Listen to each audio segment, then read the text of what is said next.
¿Qué tal, señores? ¿Cómo están? Buenos días. Vamos a empezar la clase del día de hoy. ¿Me están escuchando, por favor? ¿No hay ningún problema? ¿Qué tal? ¿Qué tal con todos? Vamos a empezar la clase del día de hoy, ¿ya? Vamos a ver una clase de historia, en este caso de historia universal.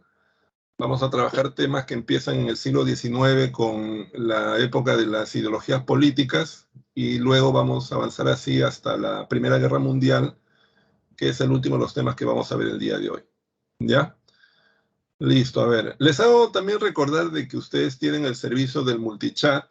Como ustedes saben, ustedes pueden hacer consultas a una serie de profesores que los van a atender en este servicio en línea sobre temas que de repente ustedes tengan algunas dudas o necesiten algo más de detalle. Para eso está el servicio del multichat, así que hay que aprovecharlo, hay que usarlo, por favor, ¿ya? Bueno, vamos a ver aquí la diapositiva del caso y vamos a explicar el primero de los temas, que es el tema de las ideologías del siglo XIX, ¿ya? Entonces ya ustedes están viendo ahí la diapositiva, vamos a empezar con la explicación del caso. Las ideologías del siglo XIX. ¿Qué son las ideologías políticas? ¿A qué se llama ideologías políticas? Bueno, las ideologías políticas son, como ustedes saben, son un conjunto de ideas que tratan de explicar los problemas de una determinada sociedad, de una determinada época, y que además tratan de plantear soluciones alternativas para superar esos problemas. Esa es, digamos, la manera general como nosotros entendemos las ideologías políticas. Diagnóstico y propuesta de solución.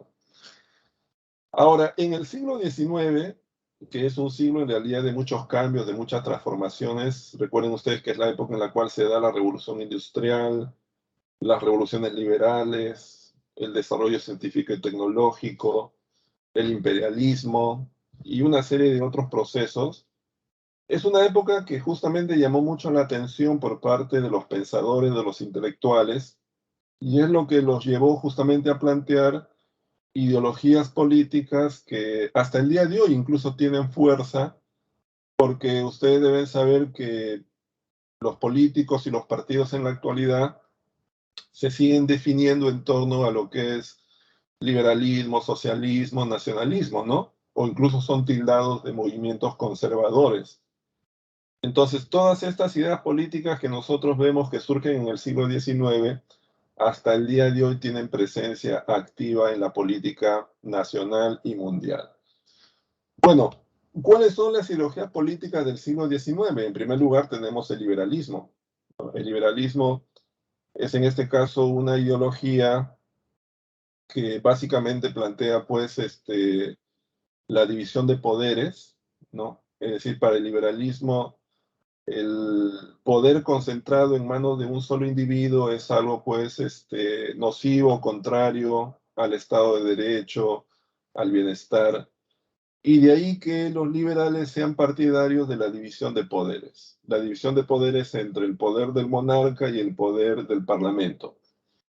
Ellos en esa época piensan, digamos, que esa es una correcta división de poderes. Así que los liberales no están en contra del poder de los monarcas. Lo que cuestionan los liberales es que solo el monarca gobierne. De ahí entonces que plantean también la necesidad de un poder en manos del parlamento, del Congreso o del que haga sus veces. Igualmente los liberales son partidarios de la soberanía popular, es decir, para los liberales el fundamento y la legitimidad del poder ejercido por las autoridades solamente está en el pueblo. La nación, el colectivo, la comunidad es la única que proporciona legitimidad al gobierno, es decir, la soberanía emana del pueblo, por eso se habla de soberanía popular. También son partidarios de la libertad individual, la libertad individual expresada a través de la libertad, por ejemplo, de libre opinión, de la libertad de tránsito, de la libertad de asociación, Es decir, la libertad individual debe ser una de las principales manifestaciones, digamos, que debe ser preservada por el Estado. Igualmente, los liberales consideran la necesidad de garantizar la igualdad jurídica, es decir, todos somos iguales ante la ley, todos tenemos que responder ante la ley de la misma forma, sin ningún tipo de distinción, que es cierto que la sociedad es desigual, pero esa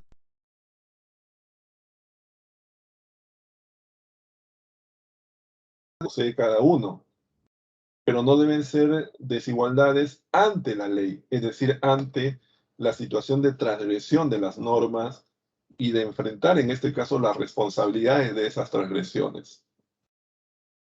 También los liberales son partidarios del librecambismo, es decir, son partidarios de la idea de que se debe garantizar que los individuos en una sociedad tengan al alcance bienes y mercancías de alta calidad y que la única manera muchas veces de garantizar eso es que esas mercancías y bienes provengan del comercio internacional.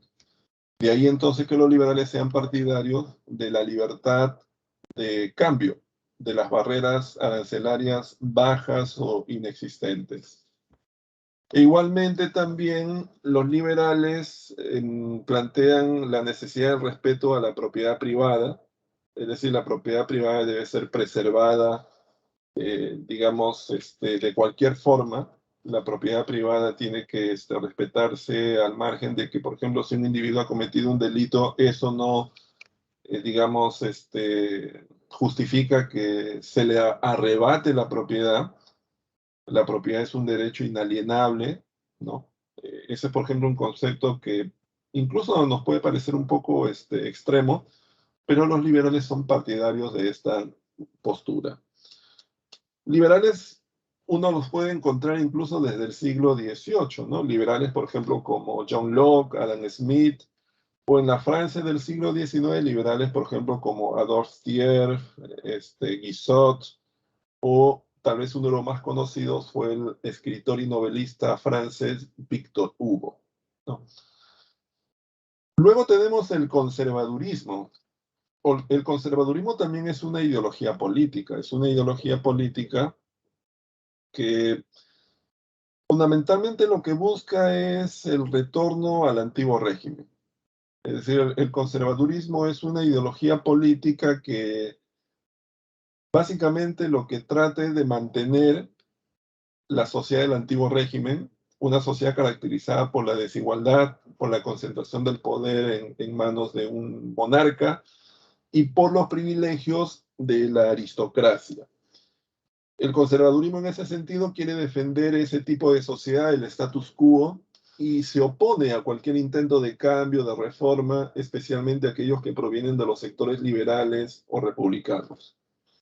De ahí entonces con el conservadurismo, eh, digamos, también se identifique con instituciones vinculadas a ese antiguo orden, como es el caso, por ejemplo, de la Iglesia Católica, y que también trate de defender el orden establecido, ¿no? Los privilegios especialmente de los grupos aristocráticos. Uno de los más importantes representantes del conservadurismo fue pues el conde Metternich, que llegó a ser canciller del Imperio Austriaco y que sería uno de los grandes impulsores del mapa político de Europa en el siglo XIX, además de haber liderado a los europeos en su guerra contra Napoleón Bonaparte y su final derrota el año 1815. Luego tenemos también los llamados nacionalismos, ¿no? ¿Los nacionalismos qué son? ¿A qué se llama nacionalismo?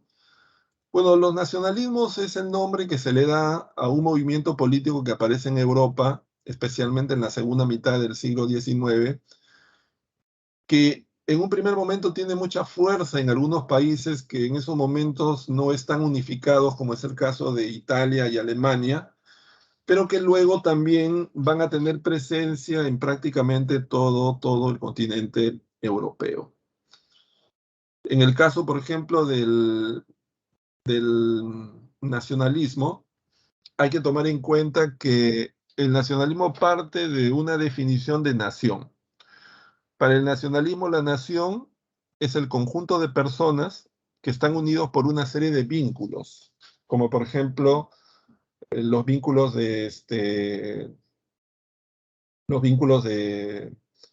lengua, de historia, de folclore, vínculos, por ejemplo, asociados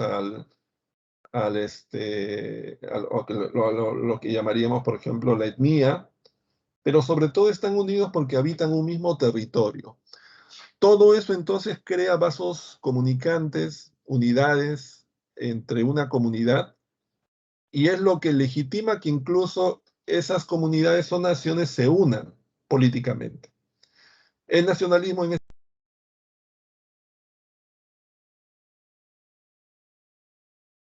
Alemania como de Italia en el siglo XIX. En Italia, que hasta ese momento estaba dividida en una serie de reinos, líderes políticos como Mazzini y Garibaldi terminaron pues liderando y unificando esa nación.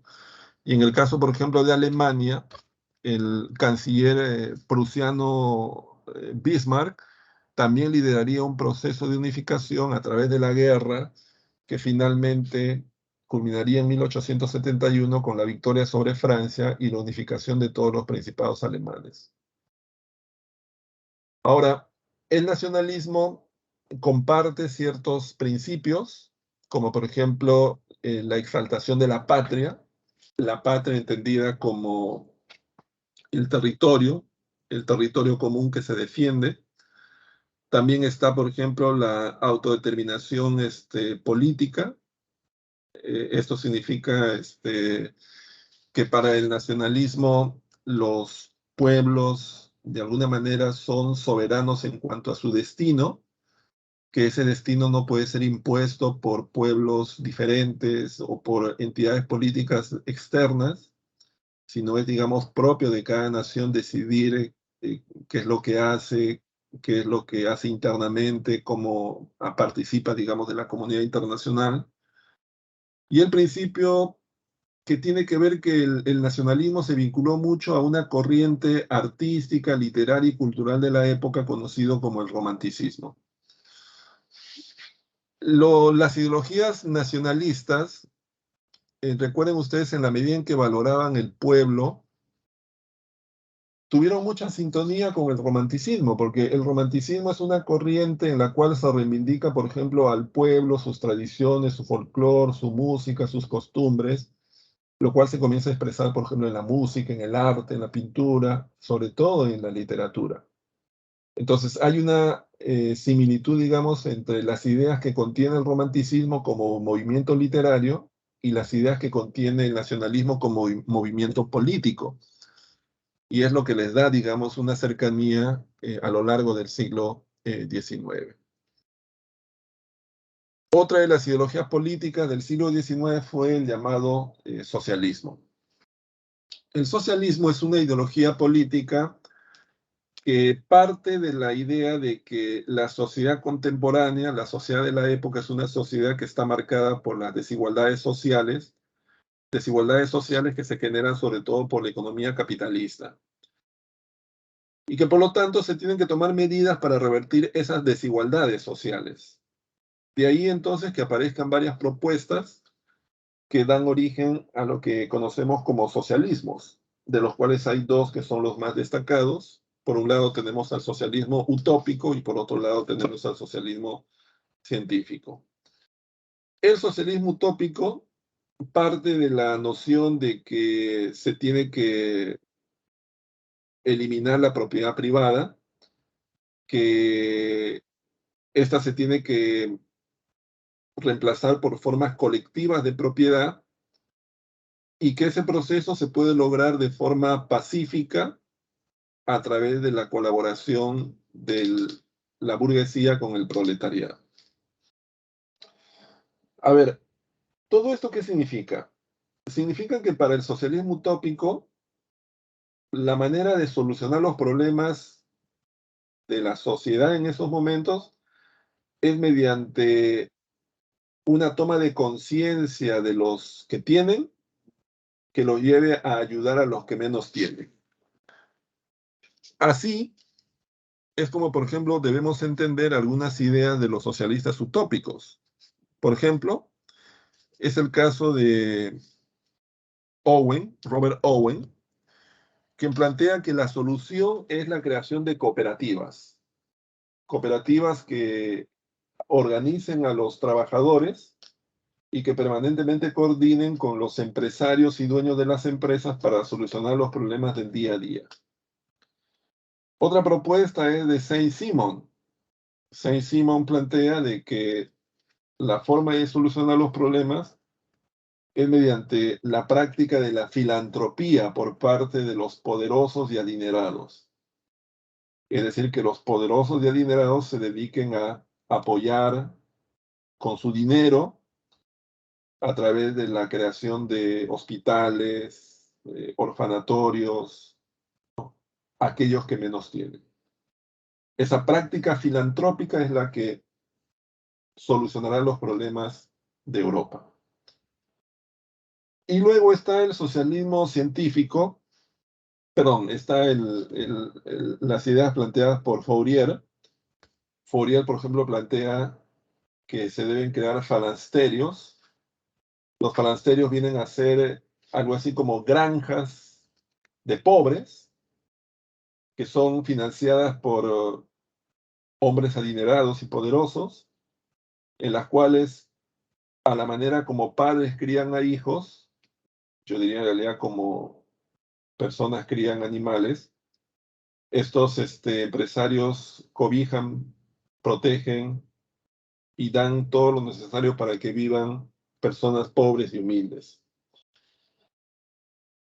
Todas estas soluciones que tienen en común, que apelan a métodos pacíficos y apelan sobre todo a la buena voluntad de los hombres poderosos y adinerados.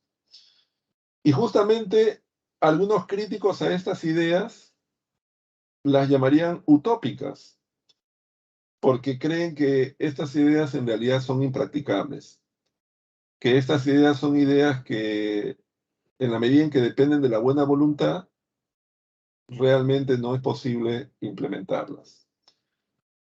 Karl Marx, sobre todo, sería un crítico de estos llamados socialistas utópicos. Y es precisamente Marx quien va a plantear ideas de carácter también socialistas que él va a autodefinir como científicas. Para Marx y para Engels, en un libro, o en un pequeño texto en realidad llamado El Manifiesto Comunista, la sociedad a lo largo de la historia se ha caracterizado por el conflicto, que este conflicto entre grupos o clases es lo que ha impulsado el desarrollo y el progreso de la humanidad, que es algo inevitable. Segundo, que en la sociedad moderna se crea la plusvalía, el capitalismo crea la plusvalía, que es una parte de la riqueza que queda en manos de la burguesía, y es la principal razón del conflicto. Y que la única manera de cambiar esa situación es que los proletariados tomen el poder mediante la violencia, establezcan una dictadura, supriman la propiedad privada y establezcan un régimen comunista.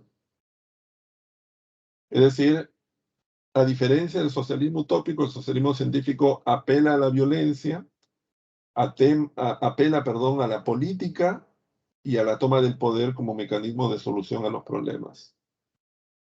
Como ustedes saben, Marx además sería el autor de una obra llamada El Capital, que es pues una obra importante no solo de la economía, sino también de la historia y de la sociología, ¿no? Porque es una obra que de alguna manera sentó las bases de todas esas disciplinas. Y finalmente tenemos una ideología política conocida como el anarquismo. El anarquismo es una ideología política que surge en el siglo XIX y que se caracteriza porque básicamente considera que la falta de libertad causada por una serie de instituciones como son la familia, la escuela y el Estado es el principal mal que aqueja a la sociedad. Y que por lo tanto, eliminar esas instituciones, especialmente el Estado, se convierte en un objetivo. Los anarquistas, perdón, como Owen como Herzen o Gareb o Michael Bakunin, plantean de que se tienen que eliminar diversas formas de autoridad, especialmente el Estado, y una vez logrado esto, las personas se deben organizar voluntariamente en pequeñas colectividades o comunidades que se autogestionen. Sin embargo, los críticos a estas ideas de Bakunin planteaban de que si esto realmente se concretara, la situación generada sería una situación caótica. Sería una situación en la cual reinaría el desorden, el caos, la anarquía, y en realidad no sería una solución a los problemas, sino sería un problema más. Es por eso que ellos hablaban de anarquistas a los autores de estas propuestas. No es que los propios Michael, Bakunin, Gagarin y Herzen se autodefinieran como anarquistas, ¿no? Es un término que se fue construyendo a lo largo del tiempo, cuando originalmente fue planteado pues, por los críticos, ¿no? De estas ideas.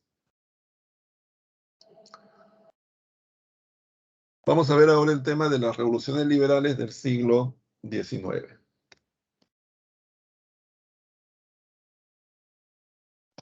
A ver,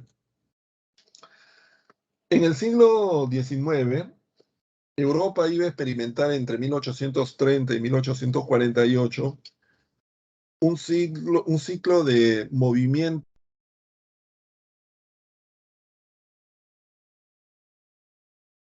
La burguesía europea al poder y desplazarían a los sectores aristocráticos y tradicionales. Para entender este proceso que se da en toda Europa, porque esto se da en Alemania, en Italia, en Francia, en Bélgica, pero sobre todo el caso francés es muy interesante por la historia y el papel que tuvo Francia en la historia en general en aquella época. Hay que entender primero una etapa que hemos visto anteriormente, que es la etapa de la restauración. La restauración es el periodo que va entre 1815 y 1830. Es una etapa que se caracteriza por el retorno de los sectores conservadores al poder, es decir, los reyes absolutistas vuelven al poder entre el año 15 y el año 30.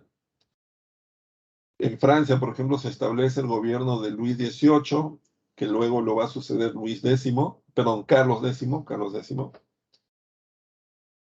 Entonces, la pregunta es, ¿qué es lo que pasa en 1830? En 1830, en Francia está gobernando Carlos X. Y en esos momentos Carlos X enfrenta una crisis política debido a una serie de cuestionamientos que se hace a sus decisiones y a su gobierno, especialmente por parte de la burguesía, de los intelectuales a través de la prensa. Por ejemplo, Víctor Hugo en esos momentos escribe editoriales en los periódicos de Francia criticando el régimen de Carlos X. Y esto va a llevar al gobierno a establecer leyes incluso mucho más contrarias a la política de apertura que la burguesía francesa exige en esos momentos. Eso se conoce como las ordenanzas de Saint-Cloud. que establecen una censura a la prensa, establecen también límites a los poderes de los diputados y limitaciones al derecho de voto. Obviamente esas decisiones van a agudizar aún más las contradicciones y en julio del año 1830 se van a dar diversas manifestaciones en varias ciudades de Francia que de alguna manera van a poner fin al gobierno de Carlos X, que va a dejar el poder, y el Parlamento francés de alguna manera va a tomar el poder, es decir, el poder va a pasar del monarca al Parlamento. El Parlamento a su vez va a estar controlado por los sectores de la burguesía y rápidamente el Parlamento va a elegir a un nuevo monarca, pero ya es un monarca que está supeditado al control del Parlamento. Van a haber varios candidatos y finalmente el Parlamento va a optar por un aristócrata de una localidad francesa llamada Orleans, de una región, quien va a asumir el trono con el nombre de Luis Felipe I. Esto es lo que se conoce como la Revolución del año 1830, es decir, el desplazamiento de la aristocracia, de los sectores conservadores, con la figura de Carlos X y la llegada al poder de los sectores de la burguesía francesa, de los sectores liberales, representados en el Parlamento, con la figura de Luis Felipe I. ¿Qué es lo que ocurre a partir de ese momento? Durante 15 años, Francia va a experimentar un proceso de desarrollo económico muy importante. A lo largo de 15 años, Francia va a experimentar su propia revolución industrial, el país va a comenzar a competir en los mercados internacionales, va a comenzar a establecer casas comerciales en América, en África, en Asia, en diversos lugares. La economía francesa va a crecer. Pero ese ciclo virtuoso fue breve, porque ya hacia 1845 la situación comenzó a empeorar. Probablemente porque otros países de Europa, como Alemania, Inglaterra y sobre todo Estados Unidos, comenzaban a desarrollar una economía mucho más moderna en el marco de la Segunda Revolución Industrial, mientras que los franceses se habían quedado estancados con la primera. Ya en 1847 la situación en el país es deplorable. Los sectores del proletariado experimentan pues una situación de pobreza extrema. El precio de los alimentos aumenta progresivamente. A eso se suma una crisis política motivada porque el rey no implementa las reformas electorales que desde años antes se exigen. Y todo esto se agudiza aún más cuando el año 48 hay una hambruna en el país que se conoce como la crisis de las patatas. Así que esta situación económica y política crítica va a llevar a protestas por parte de la burguesía. Se va a prohibir nuevamente las reuniones.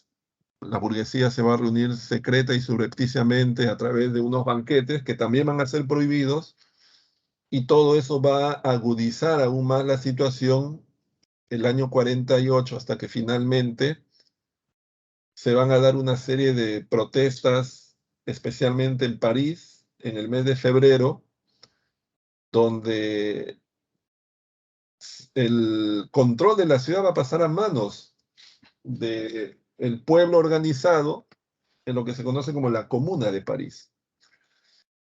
Así que ya en esta situación el rey va a dejar el poder, el parlamento se va a reunir y va a abolir la monarquía. Así que Francia va a dejar de ser una monarquía parlamentaria y se va a convertir en una república. se inicia entonces lo que se conoce como la Segunda República Francesa, el año 1848. Se convocan elecciones y en esas elecciones resulta elegido Luis Bonaparte, un sobrino de Napoleón Bonaparte, que se va a ver beneficiado de la fama y el recuerdo que aún goza su tío. Para los franceses, en 1848, a pesar de haber transcurrido casi 3 décadas de la muerte de Napoleón, sin embargo, su recuerdo, la añoranza de sus logros, le van a granjear apoyo político electoral a su sobrino Luis Bonaparte, quien se convierte en presidente del país en 1848. Sin embargo, 4 años después, Luis Bonaparte se va a unir a los sectores conservadores del país, a un sector del ejército, y juntos van a tomar el poder, van a disolver el Parlamento, es decir, van a perpetrar una especie de autogolpe o golpe de Estado, van a poner fin a la Segunda República Francesa y van a dar inicio a lo que se conoce como el Segundo Imperio en 1852. Y Luis Bonaparte va a tomar el poder con el nombre de Napoleón III. Este Segundo Imperio francés se va a prolongar desde 1852 hasta 1871, momento en el cual Napoleón III y Francia es derrotada en la guerra franco-prusiana, y eso genera pues la abdicación de este monarca. Pero bueno, lo que tenemos aquí, como ustedes pueden ver, es una larga historia con muchos detalles políticos que era necesario explicar, pero que tal vez sería bueno resumir para que quede la idea central, digamos, clara, ¿ya? Y es lo que voy a hacer ahora. ¿Ve? Hay que señalar entonces que entre 1830 y 1848 Francia experimenta lo que se conoce como las revoluciones liberales, que además se dan en otras zonas de Europa. Hay una primera revolución del año 30 que lleva al poder a Luis Felipe I, y hay una segunda revolución que lleva al poder a Luis Bonaparte. En ambos casos, esas revoluciones son revoluciones que tratan de llevar al poder los intereses de la burguesía en contra de los intereses de los sectores aristocráticos conservadores, y son revoluciones que cuentan también con la participación de los sectores populares, sobre todo en la revolución del año 48. Y también hay que señalar que la revolución del 48 tuvo un efecto corto, porque solo 4 años después, el propio Luis Bonaparte se pasa al otro bando, es decir, ahora es un representante de los intereses de los sectores conservadores, y cambia el sistema político francés de una república a un imperio.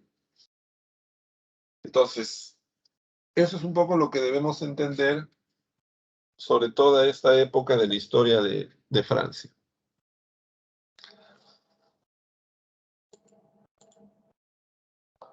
Vamos ahora sobre el tema de la segunda revolución industrial.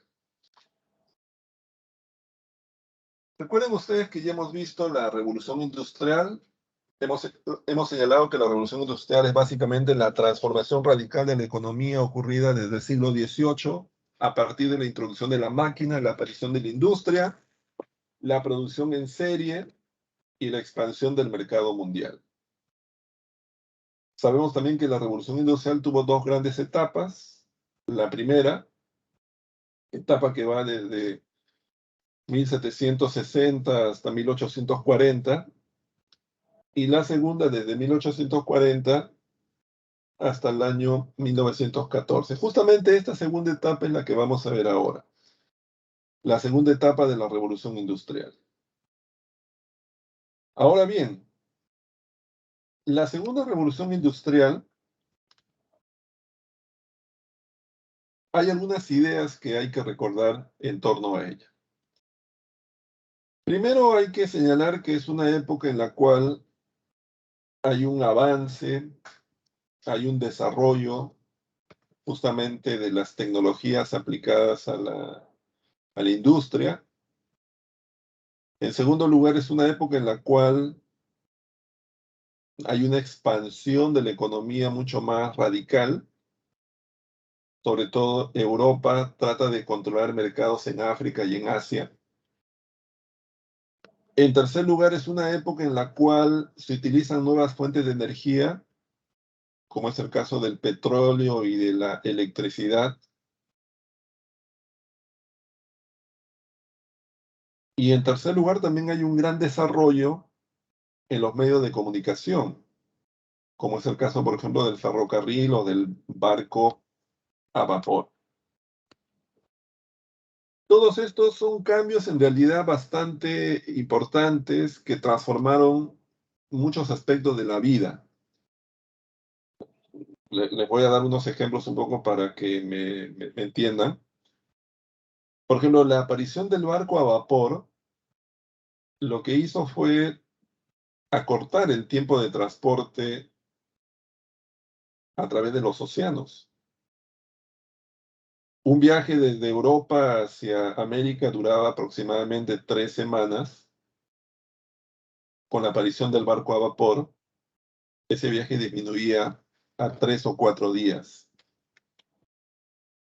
Y eso hizo posible que Europa pudiese comprar alimentos perecibles, como carne, como frutas, con lo cual los europeos comenzaron a alimentarse mucho mejor que lo que habían hecho en siglos anteriores.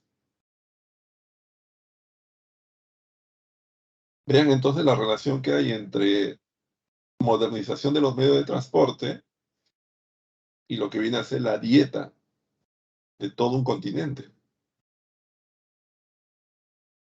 Les doy un ejemplo ahora un poco curioso, ¿no? Bueno, es casi, no sé si es un ejemplo curioso, o es una situación curiosa en todo caso.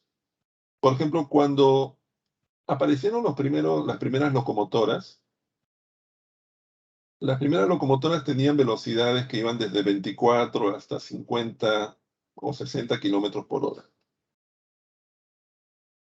60 kilómetros por hora, ustedes deben saber que es una velocidad, es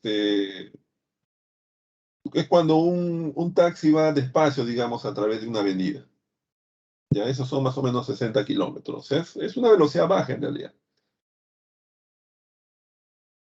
En esa época, los primeros ferrocarriles se movían a esa velocidad, 60 kilómetros por hora. Y muchas personas tenían terror de subir a un ferrocarril. ¿Por qué? Porque creían que si uno viajaba a esa velocidad, corría el peligro de desintegrarse. Algo que hoy día nos parece gracioso, ¿no? Pero para entender esto hay que también entender de que generalmente nosotros vemos las cosas en función de lo que conocemos previamente. Entonces la pregunta es para una persona que por primera vez ve el ferrocarril y le dicen que va a una velocidad de 60 kilómetros por hora, ustedes comparan eso contra lo más rápido que conocen en ese momento, que es el caballo. Y obviamente un caballo pues va a muchísima menor velocidad. Además un caballo no corre pues más de 10 minutos, digamos, a esa velocidad máxima.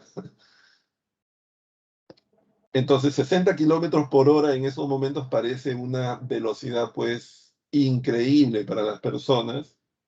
Y en torno a eso, obviamente, uno puede construir ciertas ideas que no son reales, pero que son ideas que se creen con mucha fuerza, ¿no? Bueno, y así hay una serie de cosas en realidad, porque uno tiene que entender que la revolución industrial no solamente es todo eso que señalo y que vamos a ver que es cambios, transformaciones económicas, sino también va a cambiar mucho la vida de la humanidad.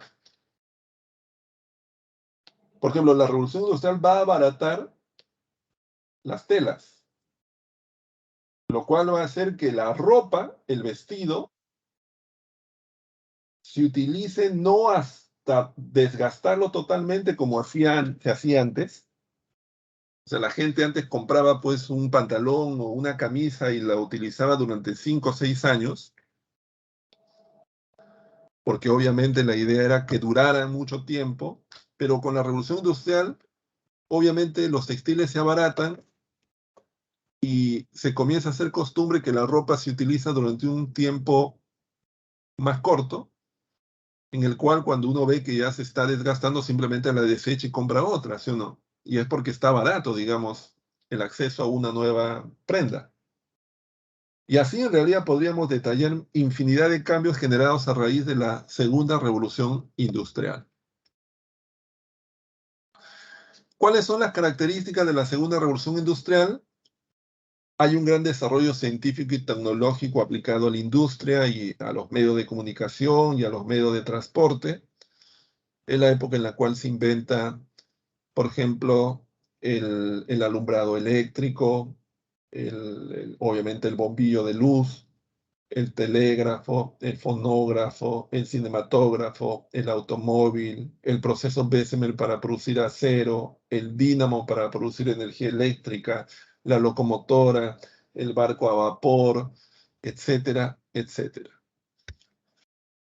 En segundo lugar, los Estados Unidos van a liderar este gran desarrollo tecnológico de la segunda revolución industrial, junto con Alemania, quedándose Inglaterra un poco rezagada en ese proceso.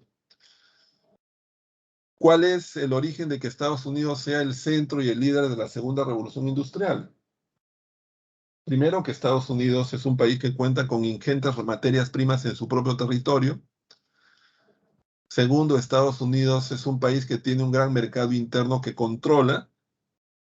Y tercero, Estados Unidos va a crear un conjunto de condiciones favorables a la innovación, a la creatividad.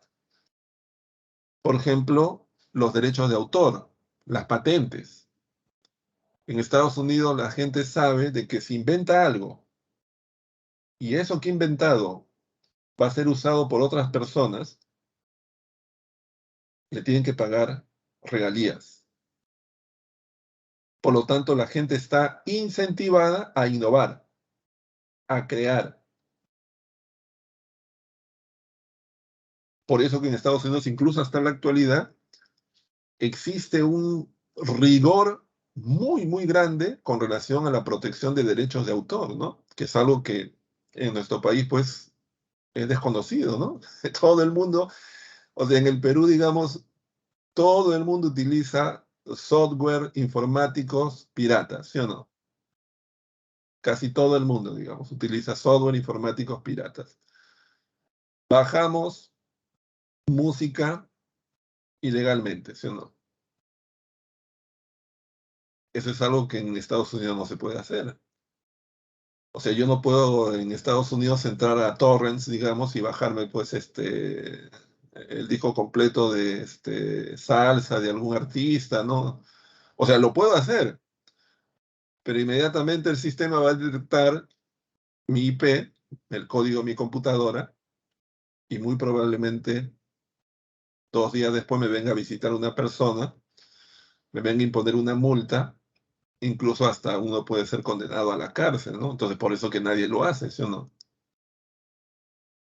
Menos aún, pues, se venden discos piratas o películas piratas como aquí, que es un deporte nacional, ¿no?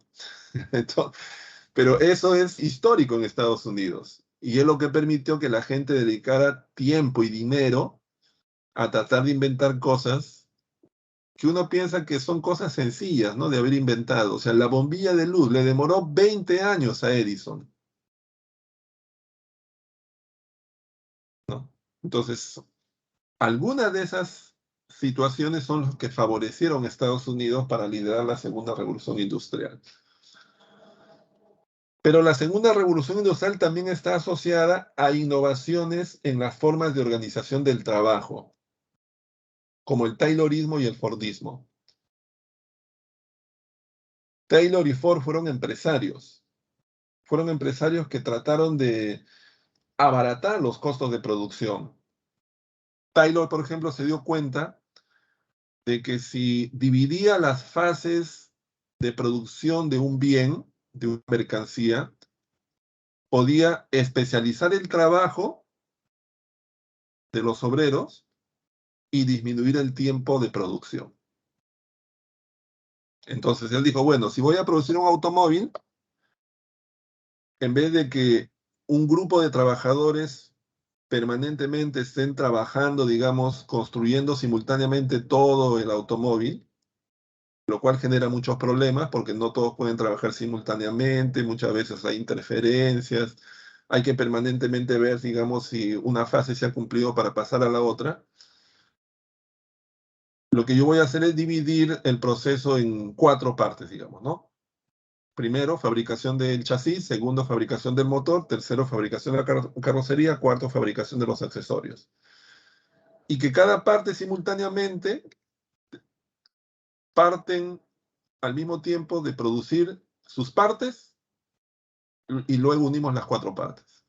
Con lo cual, obviamente, disminuimos el tiempo de producción. Fue una innovación revolucionaria. Pero luego vino Ford y dijo, yo puedo mejorar esto. Porque lo que puedo hacer es, a diferencia de Taylor, quien tiene cada grupo separado produciendo su parte, lo que yo puedo hacer es que delante de cada grupo permanentemente pase una banda transportadora donde primero cada grupo arma, digamos, la parte que le corresponde a la carrocería, y esa banda lleva la carrocería al segundo grupo, pero inmediatamente al primer grupo le llega una nueva base para armar la carrocería. Entonces, el sistema nunca se detiene, ¿no? Nunca se detiene. Eso mejoró aún más la forma de producción. Ford en realidad inventó esto por una necesidad. Ford era uno de muchos productores de automóviles, en una época en la cual ya estaban presentes marcas como Rolls-Royce, General Motors, Dodge, bueno, y muchas otras. Pero Ford quería ganar el mercado.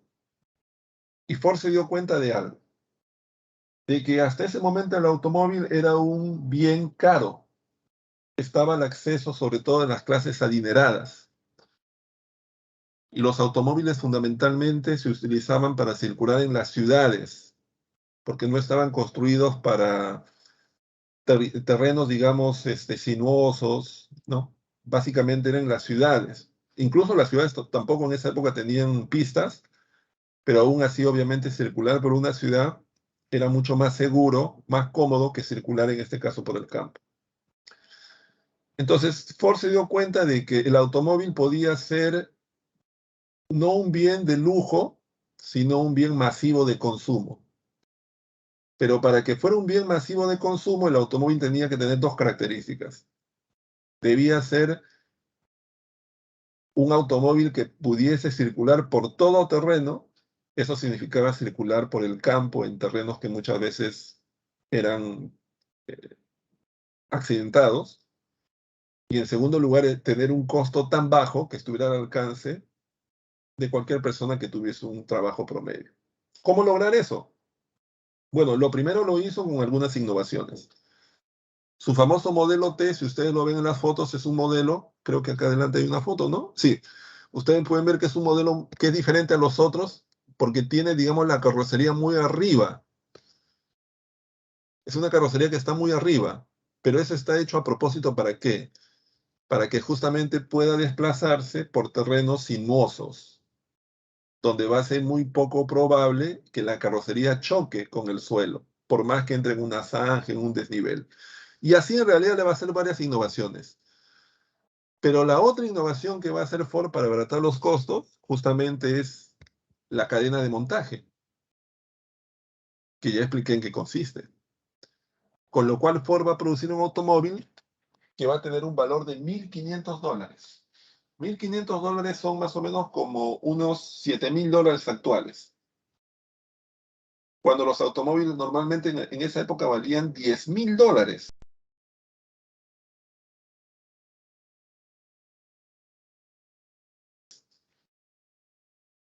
7 veces más en realidad, 7 veces más.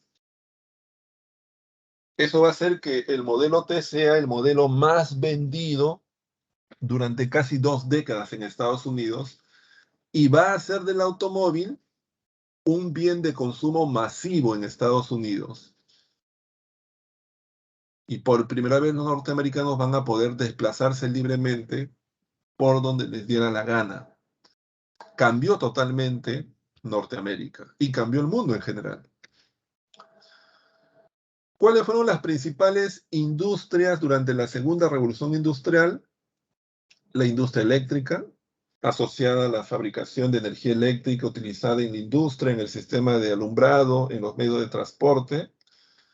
La industria petrolera, asociada a la extracción y procesamiento de petróleo y una serie de derivados que iban desde el querosene, la naftalina, el petróleo industrial y la gasolina, donde llegaría a formarse el más importante monopolio de la época, que fue el monopolio de la Standard Oil Company, propiedad de John Rockefeller, que llegaría a ser el poseedor del 95% del mercado del petróleo en Estados Unidos a fines del siglo XIX.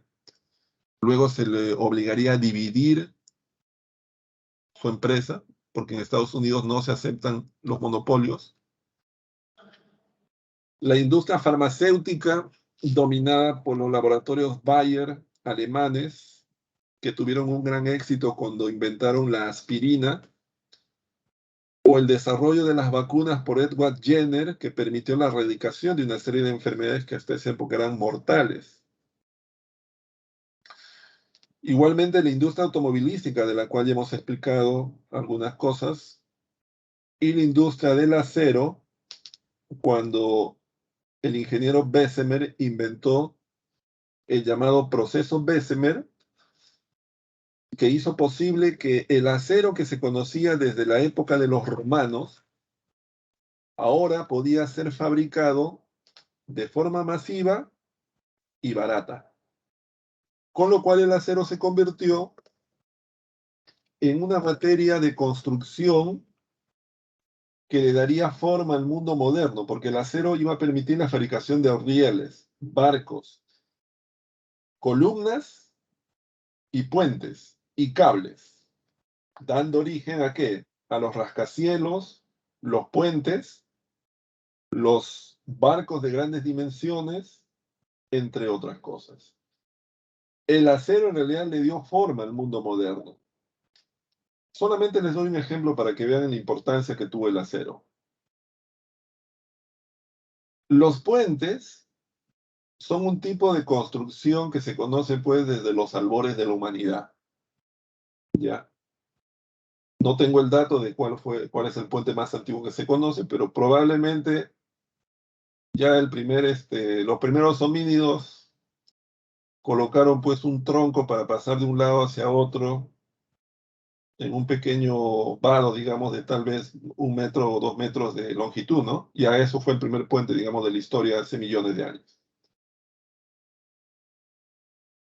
Pero durante mucho tiempo, la fabricación de puentes de grandes longitudes fue un sueño porque había un límite, que era el tipo de material con el cual se construían los puentes. hasta bien entrada la Edad Moderna, los puentes se construían fundamentalmente de piedra. El puente en arco fue una innovación que permitió hacer puentes largos, pero esos puentes no pasaban de tener de 10 a 15 metros de largo.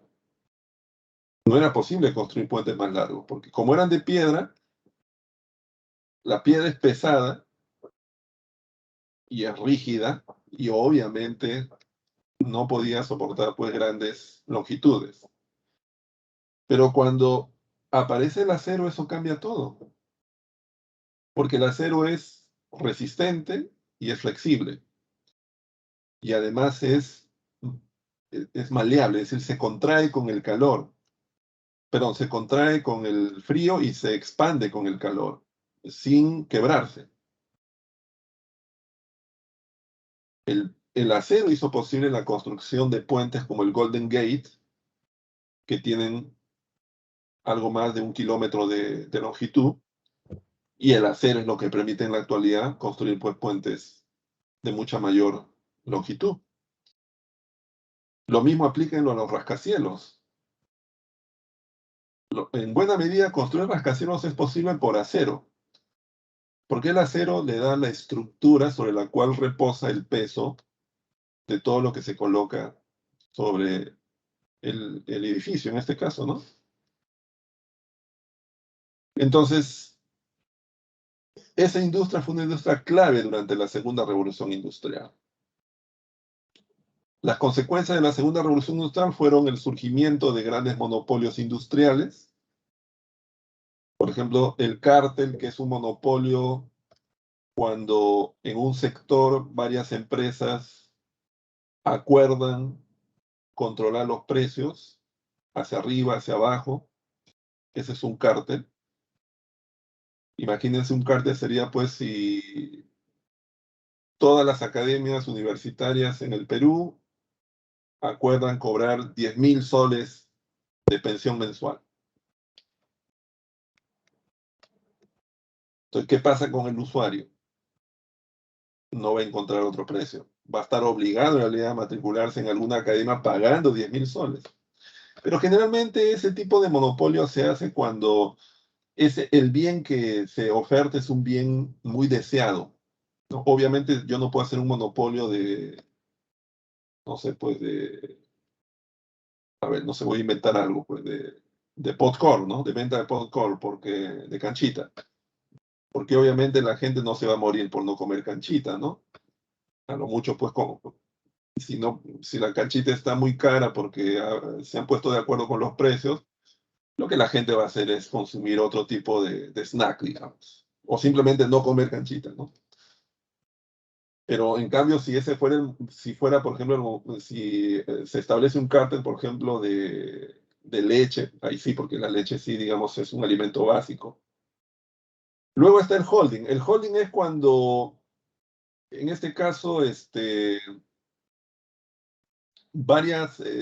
una empresa maneja varios sectores, ¿ya? Que generalmente están unidos. A ver, me explico. Es el caso, por ejemplo, de una empresa que, digamos así, en el petróleo, vamos a ponerlo. Cuando una empresa, por ejemplo, controla la producción de petróleo, luego controla el refinamiento del petróleo y luego controla, por ejemplo, la venta de petróleo a través de los grifos, ¿no?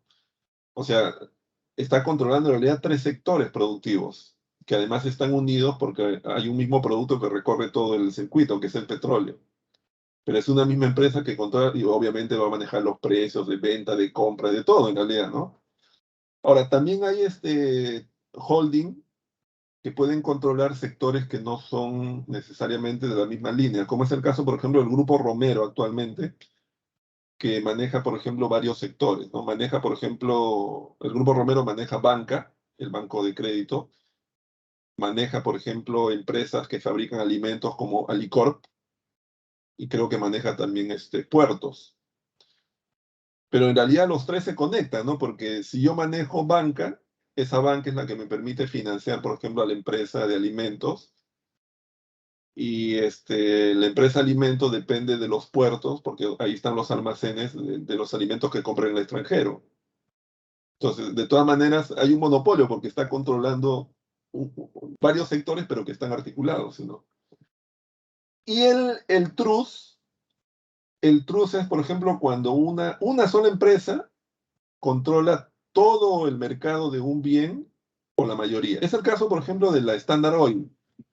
La Standard Oil, por ejemplo, de Rockefeller, manejaba prácticamente el 95% de toda la producción de petróleo. Era el propietario del 95% de los yacimientos petroleros en Estados Unidos. Ese es, por ejemplo, un monopolio del tipo trust, ¿no? Entonces, la segunda revolución industrial genera esa situación, genera la situación de que aparecen monopolios económicos industriales.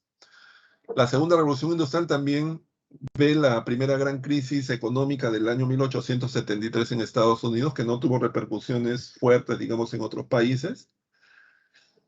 También hay un aumento de la población europea prácticamente se duplica, lo cual va a llevar a millones de europeos a migrar hacia otros continentes. En el siglo XIX, los europeos migran hacia América, migran hacia Estados Unidos, Brasil, Uruguay, Argentina, son los países con mayor recepción de población europea. Argentina, por ejemplo, hasta antes de 1860, en realidad era un país mestizo, como todos los otros países de América Latina. Obviamente menos mestizo que países como el Perú, como Bolivia, que eran países con una fuerte población indígena, pero era básicamente un país descendiente de españoles y mestizos con las poblaciones nativas. Pero a partir de 1860, Argentina comienza a recibir a millones de españoles, italianos y en menor medida gente que proviene de casi toda Europa. Y cambia totalmente Argentina. La Argentina se convierte, como en la actualidad, la Argentina en realidad étnicamente es Europa, ¿no? Son europeos que los han puesto directamente en América Latina, ¿no? Desde el punto de vista étnico me refiero, ¿no? Porque ya culturalmente obviamente también tiene sus propias particularidades. Y luego, otra de las consecuencias fue la sobreproducción que llevó a los países europeos a buscar, obviamente, mercados más allá de Europa, más allá de América Latina, y que los llevaría a un proceso de control de África y de Asia conocido como el imperialismo. Vamos entonces sobre lo que se conoce como el imperialismo. El imperialismo. A ver, el imperialismo es una etapa de la historia de Europa y una etapa de la historia del mundo que se da entre 1840, digamos, y 1914, pero que alcanza su cenit, su máximo apogeo entre 1875 y 1914. El imperialismo básicamente es la dominación de Europa sobre otros continentes, la dominación política, económica, militar, básicamente impulsada por el desarrollo industrial de Europa y la necesidad de encontrar, obviamente, recursos en otros territorios.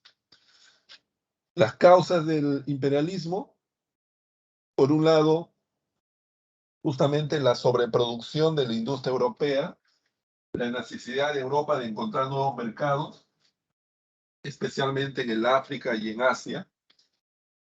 Imagínense que para los europeos el mercado chino era un mercado apetecido porque China durante siglos había permanecido cerrada al comercio mundial. La guerra del opio del año 1842 abrió China al mercado internacional. Esto era lo que buscaban los europeos. Pero los europeos también buscaban lugares en los cuales obtener materias primas necesarias para su industria.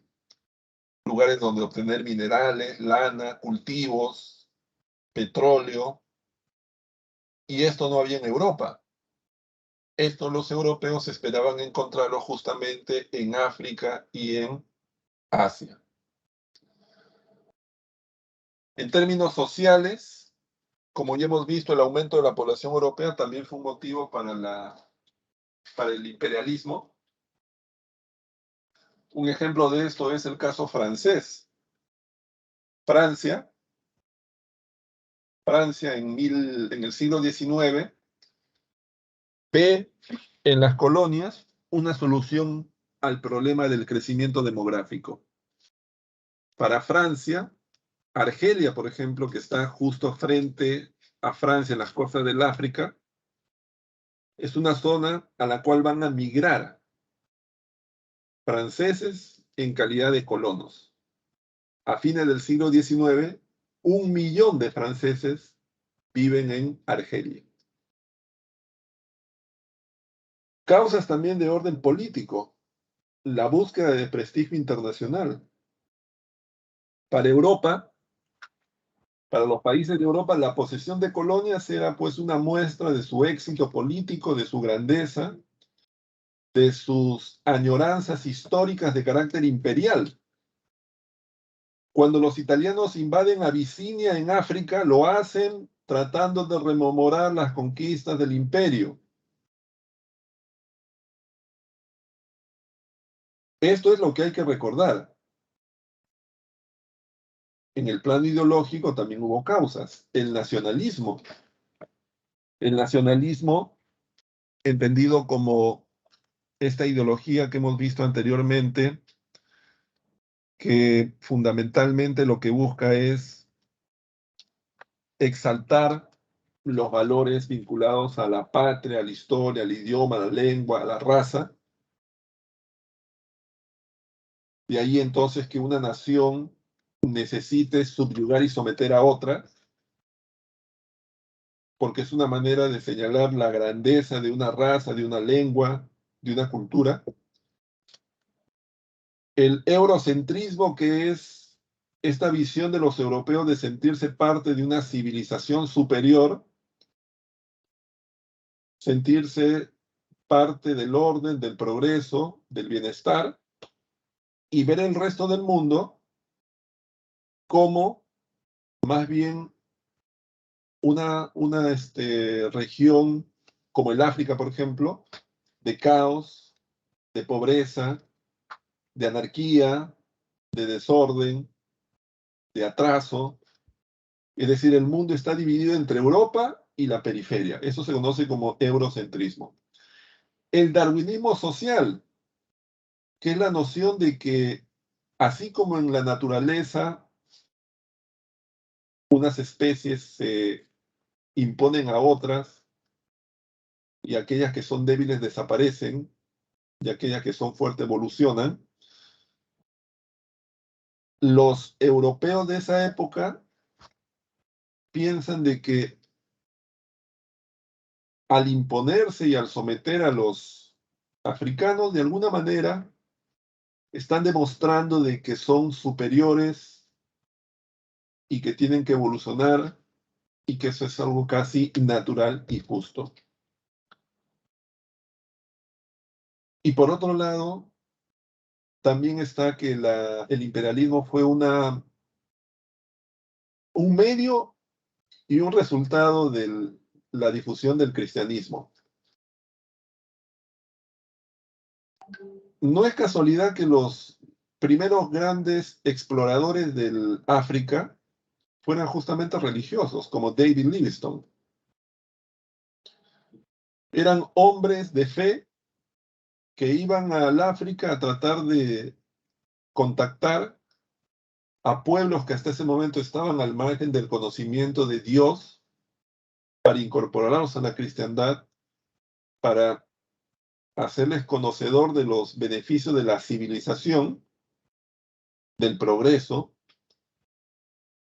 pero que sin saberlo estaban ellos preparando las condiciones para la llegada también de los ejércitos, de los estados, de las empresas, de los europeos que venían a explotar sus recursos naturales, a dominarlos políticamente y a convertirlos en posiciones coloniales. ¿Cuáles fueron las características del imperialismo? Bueno, es una forma de neocolonialismo. Así como en el siglo XVI hay un colonialismo dirigido y liderado por Portugal, por España, En el siglo XIX también hay un colonialismo, ahora bajo la batuta de Francia, Alemania, Inglaterra. El imperialismo también es la exportación de capitales desde Europa hacia otras partes del mundo a través de empréstitos que permiten dominar, controlar las economías de otros países. Póngase el caso, por ejemplo, de la época del guano en el Perú, la gran cantidad de empréstitos que el Perú realizó con Inglaterra y cómo eso significó una especie de dominio del capital inglés sobre la economía peruana durante varias décadas. Es la época también en la cual aparecen las grandes empresas multinacionales, empresas que tienen sus sedes originarias en Europa, en Estados Unidos, pero que luego establecen sedes periféricas en todo el mundo para velar por sus intereses, para controlar recursos naturales, para controlar mercados, que se van a aliar políticamente con los regímenes de turno, que van a buscar el apoyo de sus empresas o de sus estados para poder solucionar muchas veces problemas de toda índole. Es decir, la economía se globaliza, con lo cual se globaliza el poder y el dominio de Europa sobre el resto del mundo.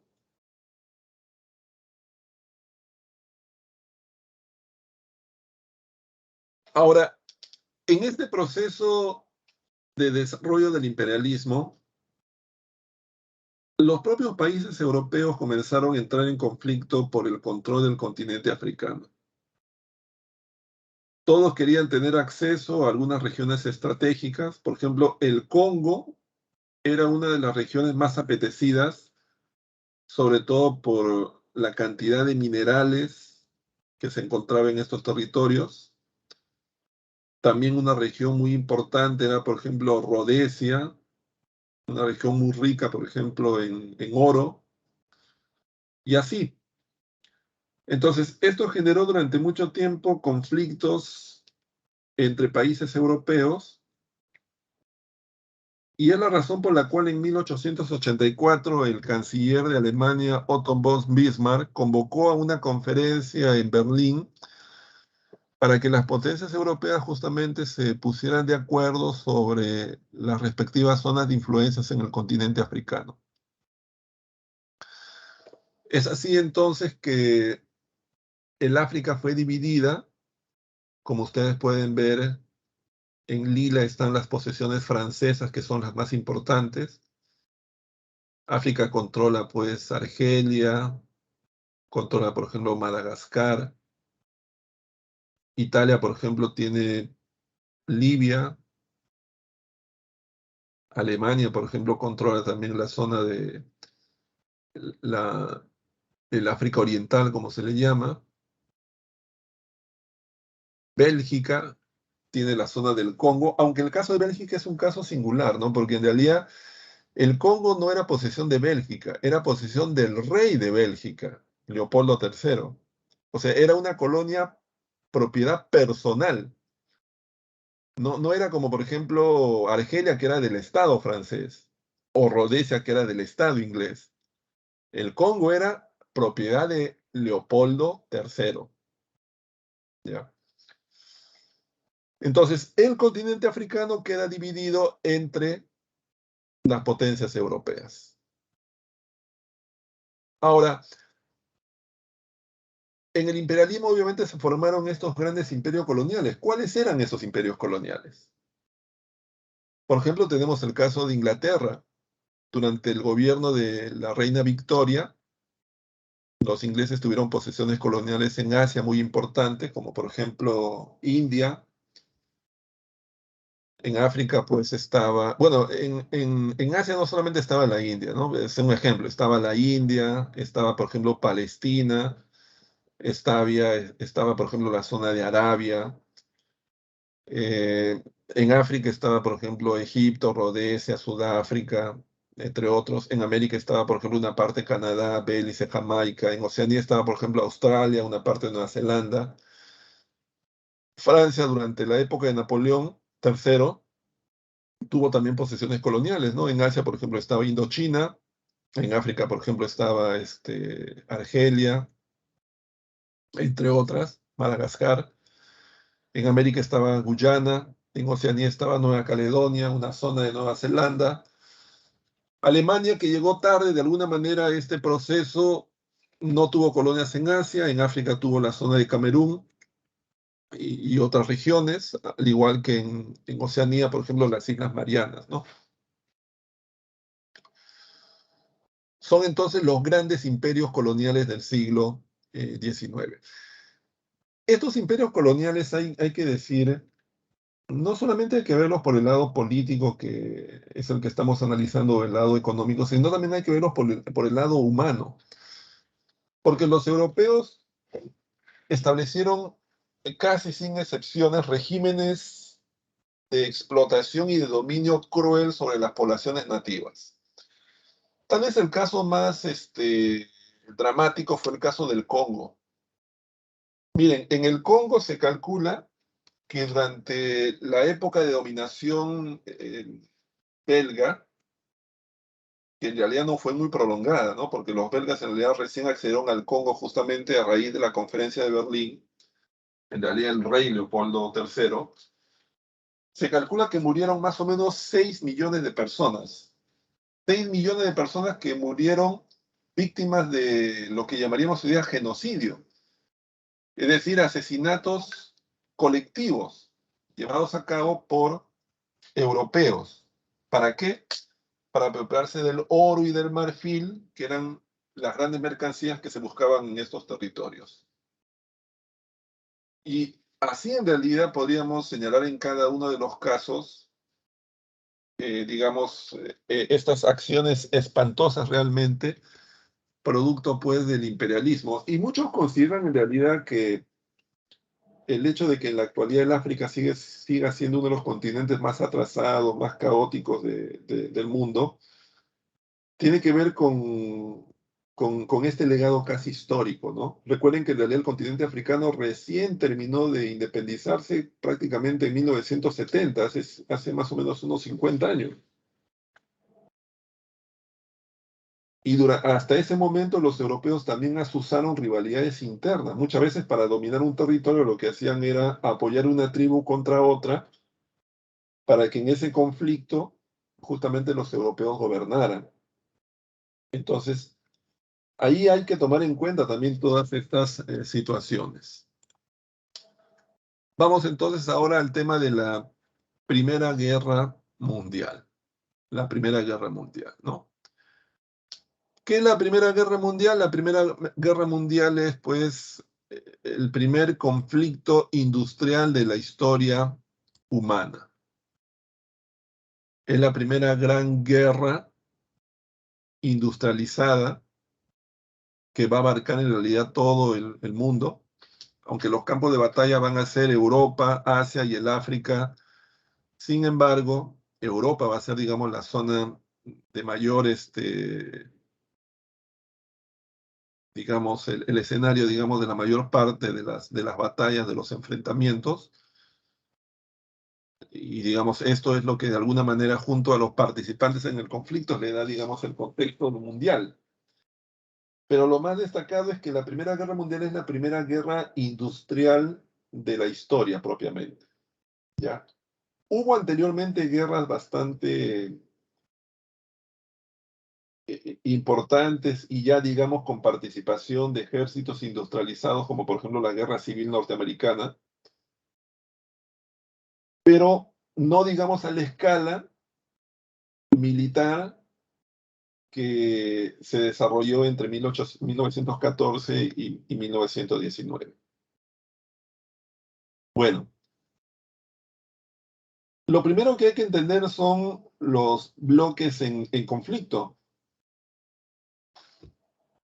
La Primera Guerra Mundial enfrentó, por un lado, a un conjunto de países conocidos como las potencias centrales, o también llamada la Triple Alianza.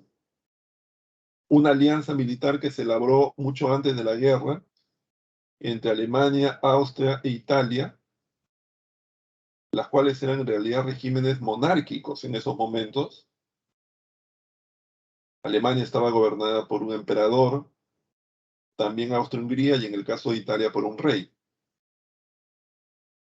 Ya en la guerra se sumaron Bulgaria y el Imperio Otomano, que también eran en este caso regímenes monárquicos. El caso de Italia, durante la guerra se pasaría del bando de la Triple Alianza al bando de los aliados, debido a que los italianos tenían un reclamo ante los húngaros, ante el Imperio Austrohúngaro, por una zona limítrofe conocida como el Trentino.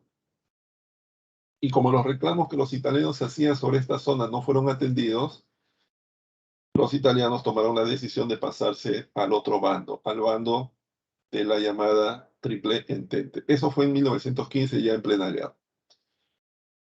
Ahora, pero si ustedes se fijan en la lista de los que integran la Triple Alianza y lo que dije, en realidad estamos hablando fundamentalmente de países, digamos, caracterizados por regímenes monárquicos. Y en ese sentido son regímenes donde las aristocracias son de alguna manera las que mandan. Entonces son sociedades conservadoras, ultranacionalistas. El otro bando fue el de la Triple Entente. La Triple Entente estuvo formada por Francia, Gran Bretaña y Rusia, una alianza que se dio en realidad antes de la guerra propiamente, a la cual se sumaron posteriormente Japón, Italia y desde el año 1917 los Estados Unidos. Ahora, si ustedes se fijan, en el caso de la Triple Entente estaba formada mayormente por naciones que tenían sistemas republicanos democráticos, como es el caso, por ejemplo, de Francia, como es el caso de Estados Unidos, y el caso inglés, que es un caso particular, ¿no? Porque es una democracia, digamos, monárquica parlamentaria. Rusia sí era, digamos, en esos momentos una monarquía, Japón también era una monarquía imperial, e Italia también era una monarquía, ¿no? Pero Japón era una monarquía progresista, o sea, Japón era una monarquía autoritaria progresista, porque en Japón los que gobernaban eran un cierto sector de la burguesía que apoyaba en este caso al ejército y apoyaba al emperador, y juntos habían hecho una reforma que había modernizado e industrializado Japón desde fines del siglo XIX. De esos países, en realidad, el más conservador, el más tradicional, el más pro-oligárquico era obviamente Rusia, ¿no? Pero el resto, en realidad, incluso hasta Italia, eran países un poquito más abiertos a las ideas liberales, democráticas, de vanguardia. Entonces, lo que quiero decir con esto es que la Primera Guerra Mundial enfrentó también formas políticas diferentes, ¿no? De alguna manera era un enfrentamiento entre las naciones conservadoras, oligárquicas, aristocráticas, y naciones, digamos, progresistas, liberales, hasta cierto punto, ¿no? Repito, la excepción a esa regla es Rusia. Ahora, ¿las causas cuáles fueron? Bueno, por un lado, el enfrentamiento entre las potencias europeas, debido pues a las necesidades de la revolución industrial, buscar mercados para colocar sus mercancías, buscar materias primas. Por lo tanto, los países europeos estaban compitiendo por la posesión de África, por la posesión de Asia, y eso obviamente se iba a trasladar al escenario europeo. En segundo lugar está el llamado problema balcánico, es decir, la zona de los Balcanes, que es esta zona que está aquí, era una zona que en este caso, era una zona que los europeos veían con mucho temor, pero también con mucho interés, porque era una zona que estaba ocupada por naciones como Grecia, Montenegro, Serbia, Bosnia, Croacia, que además permanentemente estaban peleando debido probablemente a que eran muy diferentes, ya que tenían lengua, religión eh, incluso folclore y culturas diferentes. Así que era una zona muy inestable, pero que a su vez era una zona que le interesaba mucho a los rusos, a los austriacos y a los alemanes, porque era una salida desde Europa hacia el mar Mediterráneo. Entonces, los Balcanes era una región inestable, pero a su vez importante desde el punto de vista geopolítico. Así que Europa le había puesto la atención en esos momentos. Y los países europeos permanentemente asusaban esos conflictos en los Balcanes. También hay que considerar como causa de la Primera Guerra Mundial la exaltación nacionalista. Es decir, esta es una época en la cual estos sentimientos nacionalistas estaban muy exacerbados en Europa. Las naciones consideraban a los países vecinos limítrofes como enemigos. Había un sentimiento revanchista de unos contra otros y había un sentimiento de superioridad real o infundado de varios de ellos.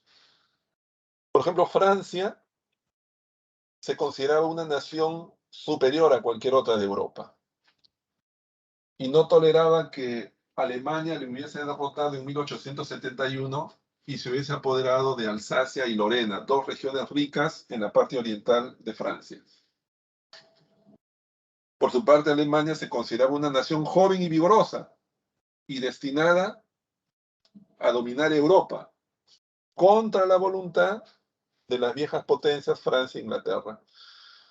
A su vez, Inglaterra se consideraba un poco la civilización superior que debía velar y garantizar por la estabilidad en el continente.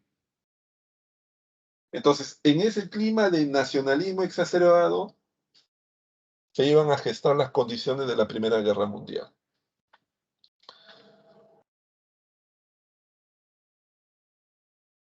Obviamente hay que tomar en cuenta los antecedentes, que son dos de forma puntual. El primero tiene que ver con lo que se llama la paz armada. La paz armada es el periodo que va desde el año 1871 hasta el año 1914, en el cual las naciones de Europa viven una paz, entre comillas, ya que no hay guerras importantes en Europa a lo largo de esos años. Sin embargo, los países europeos se preparan para una guerra que es inminente.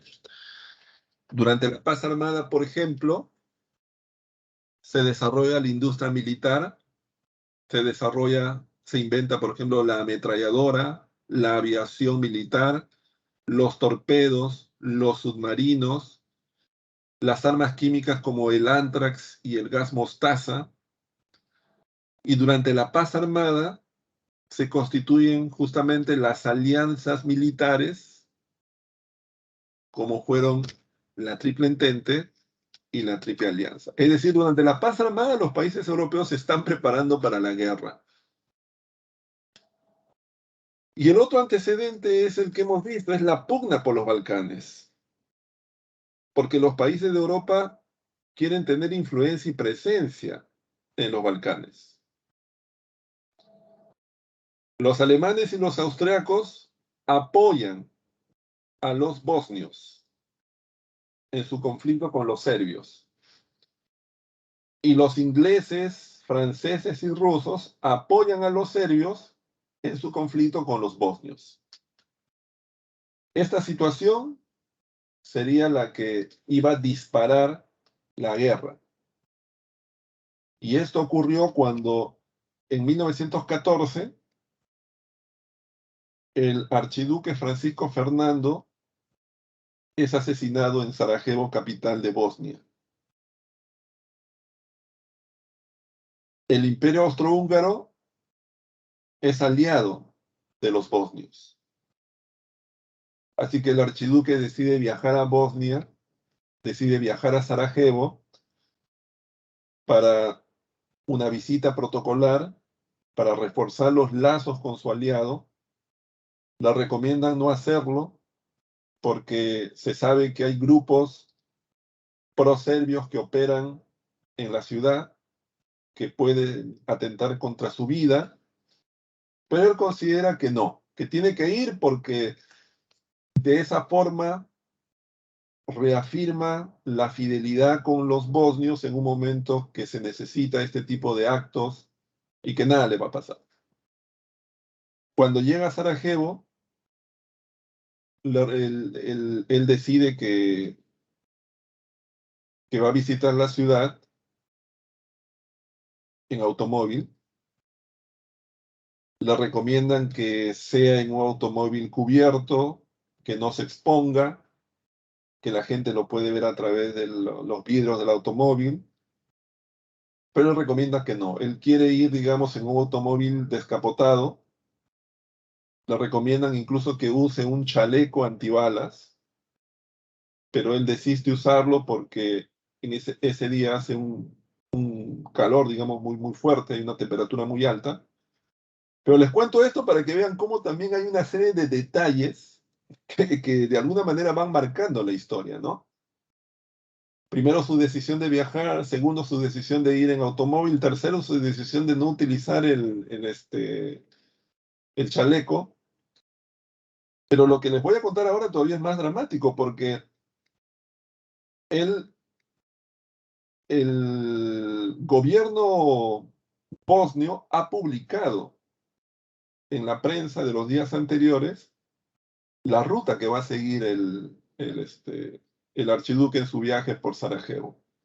Lo ha hecho obviamente para que la gente se agolpe en las calles y le dé vítores al visitante ilustre, pero eso es un error, porque justamente ya en Sarajevo hay un grupo terrorista conocido como la Mano Negra, que ha sido enviado para asesinar al archiduque y que conoce la ruta exacta por la cual va a pasar y que puede elegir con mucha antelación los lugares en los cuales van a atentar contra su vida. Cuando el archiduque está recorriendo el camino en Sarajevo, los terroristas han elegido dos lugares en los cuales asesinarlo. Uno, en el cual van a arrojar granadas, esperan matarlo con eso, pero si eso falla, pocos metros después, hay otra persona con una pistola para victimarlo, para asesinarlo, ¿no? Hay dos, digamos, tres, perdón, tres. Y luego hay una tercera, más allá, en caso fallen los dos, hay otro tercero que también con una pistola lo puede victimar, ¿no? Ese es el plan, digamos, de los asesinos.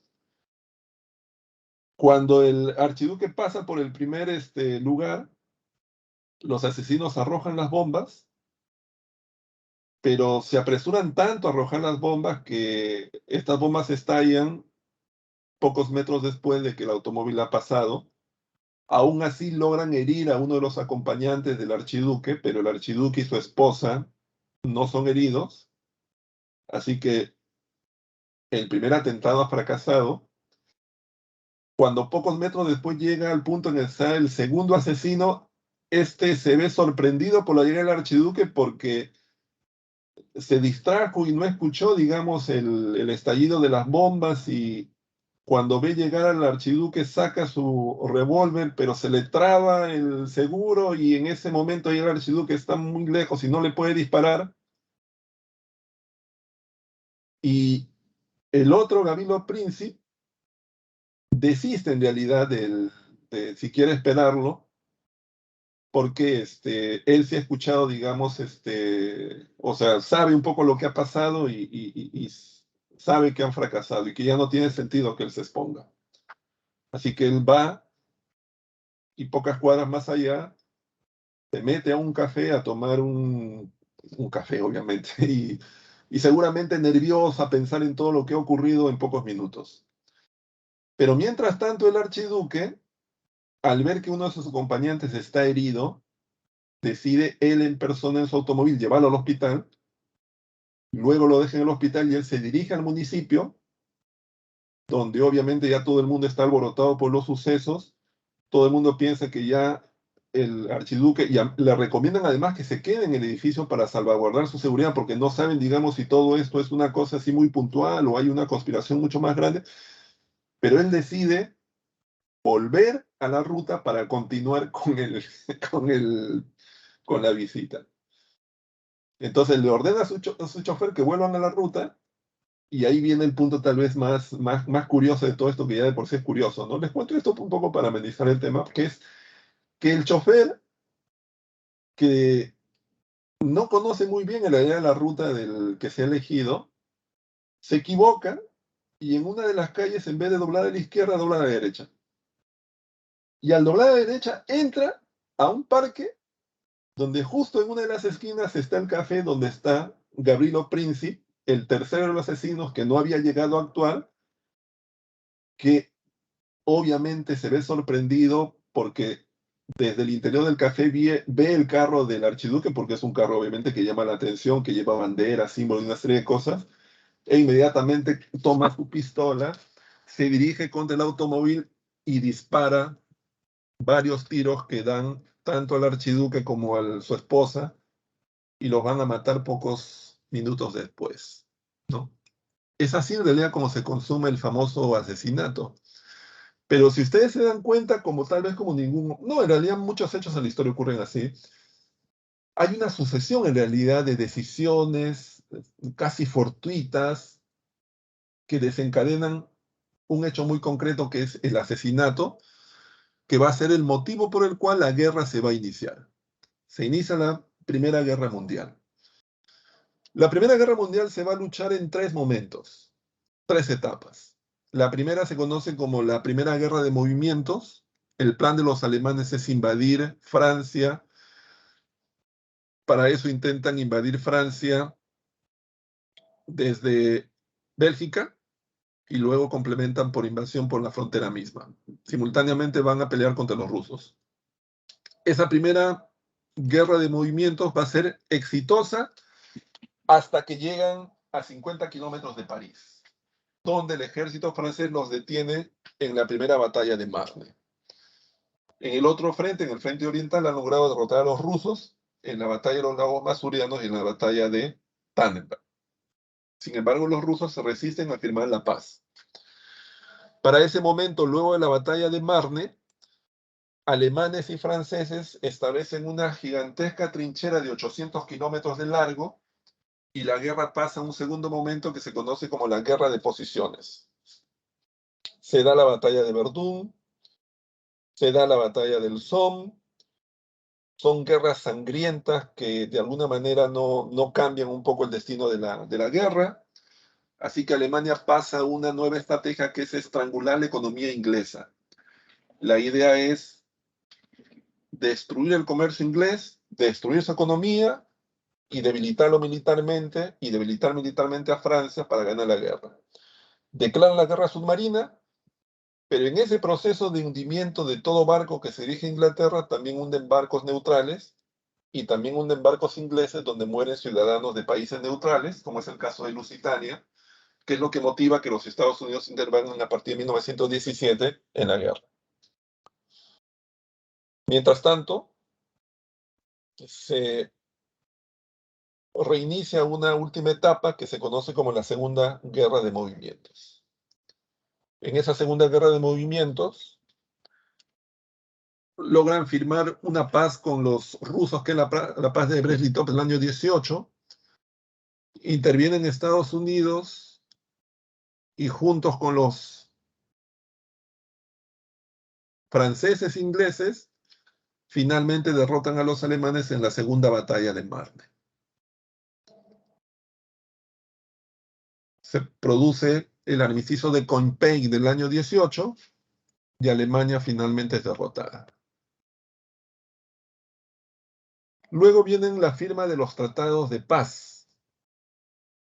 El tratado de Saint-Sayes, el tratado de Trianon y el tratado de Versalles, en el cual Alemania acepta las condiciones por parte de los países vencedores, que son condiciones en realidad onerosas, son condiciones duras, Alemania tiene que reducir su ejército a solamente 100.000 hombres, tiene que entregar su armada, su aviación, y tiene que pagar una indemnización de guerra que recién la ha terminado de pagar el año 2010. Muchos consideran que en realidad estas condiciones tan fuertes fueron las que provocarían después que Alemania pues emprendería la Segunda Guerra Mundial. Esta Primera Guerra Mundial trajo como consecuencia la pérdida de 20 millones de vidas, la desaparición de una serie de entidades políticas como los imperios austrohúngaros, turco-otomanos, ruso, la desaparición del poder de una serie de dinastías como los Hohenzollern, los Habsburgo y los Romanov, el surgimiento de nuevas naciones como Finlandia, Estonia, Letonia, Polonia, Austria, Hungría, Yugoslavia, Checoslovaquia, y la creación de la Sociedad de Naciones con la idea de garantizar la paz en el futuro, una idea planteada por los Estados Unidos, específicamente por el presidente Woodrow Wilson. Pero es algo que, como ustedes saben, fracasó porque en 1939 el mundo se vio envuelto en un nuevo conflicto. Listo, señores. Ahí termina la clase, así que por favor ahora les doy unos minutos para que puedan resolver la práctica y luego yo comienzo a dar la explicación del caso. ¿Ya? A ver, por favor, unos minutos y volvemos.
Vamos a explicar ahora las claves, señores. A ver, por favor. A ver, vamos a empezar entonces. Tenemos una primera pregunta, la pregunta número 1, que es una pregunta sobre las ideologías políticas del siglo XIX, ¿no? Específicamente es una pregunta sobre el socialismo científico. Y justamente ahí lo que nos señalan es qué cosa es correcto sobre el socialismo científico, ¿no? Dice, propone la lucha de clases, eso es correcto, esa es una idea central. Uno de sus representantes es Engels, correcto, porque Marx y Engels escriben, por ejemplo, el Manifiesto Comunista. Defiende la propiedad privada, no, más bien cuestiona la propiedad privada. ¿El socialismo científico cree en la transformación pacífica? No, eso es más bien una idea del socialismo utópico. Entonces la respuesta es la C. La pregunta número 2 es una pregunta acerca de la revolución del año 1830. Dice, ¿Carlos X renunció al trono? Sí. Fin de la aristocracia en Francia, sí, es decir, la aristocracia pierde el poder político, eso es cierto. Luis Felipe de Orleans ganó las elecciones, correcto, pero hay que entender que eran elecciones al interior del Parlamento, ¿ya? No eran elecciones con participación popular, por si acaso. La respuesta es la B. La pregunta número 3 es una pregunta que describe las características de la segunda revolución industrial. Entonces es muy sencillo, la respuesta ahí es la letra C. La pregunta 4 es una caricatura. En esa caricatura ustedes pueden ver que está representado pues bajo la forma de un pastel china, y los líderes políticos europeos están dividiendo ese pastel, ¿no? Ven ustedes ahí a la reina Victoria, al Kaiser Guillermo, ven ahí también una mujer que representa el ideal de libertad francesa, y obviamente detrás hay un chino, un poblador chino, asombrándose, digamos, por toda esta situación. La respuesta aquí es la letra B de Pepe. La pregunta número 5 dice, a continuación observamos de izquierda a derecha al rey Jorge X del Reino Unido, el zar Nicolás II del Imperio Ruso y el Kaiser Guillermo II del Segundo Reich. Analizando las imágenes en relación con los sucesos ocurridos durante la primera mitad del siglo XX, podemos afirmar que, bueno, lo primero que se nota es que los reyes, en este caso de Rusia y de Inglaterra, son casi iguales, parecen hermanos gemelos, ¿no? Con lo cual lo primero es correcto. Segundo, dice Inglaterra y Rusia pelean juntas en Alemania, también. Tercero, todos toman acciones militares durante la guerra, también. ¿Las fotografías pertenecen a la Segunda Guerra Mundial? No, pertenecen en realidad a la Primera Guerra Mundial. Les coloco las claves en el chat, ¿ya? Y bueno, con estos señores estamos dando por terminada la clase del día de hoy. Nos vemos la próxima semana. Hasta luego. Gracias.